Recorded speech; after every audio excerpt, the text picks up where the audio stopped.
Nananatiling maganda ang lagay ng panahon sa malaking bahagi ng bansa. Alamin natin kung magpapatuloy ito mula sa aming kasamang si April Enerio live mula sa Pag-asa DOST. April, magandang hapon sa iyo.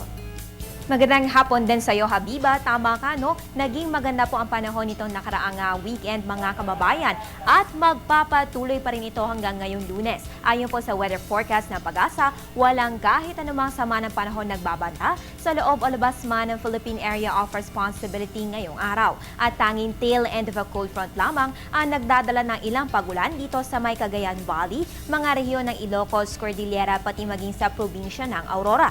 Habang ang natitirang bahagi ng Pilipinas, kabila na ay makaranas ng bahagya hanggang sa maulap na kalangitan na may pulu-pulong pagulan o thunderstorm. So in short, maganda po ang panahon ngayong Lunes. Sana'y nagdala kayo ng payong bilang panangga sa init ng araw at possible thunderstorms. At yan po ang weather forecast ng Pag-asa ngayong Lunes. Maiba naman tayo ng usapan, mga kababayan. Mamayang gabi hanggang bukas na madaling araw, matutunghayan ang Leonids meteor shower. Ayon sa astronomical diary ng Pag-asa, kapag maganda ang kondisyon ng kalangitan, maaaring makakita ng at least 10 meteors kada oras. Kung kayo'y interesado para sa best viewing experience, hindi na kailangan gumamit ng binoculars o telescopes para hindi restricted ang inyong field of view. Ang best time para masaksihan ang Leonids meteor shower ay during late night hanggang early morning na November 18.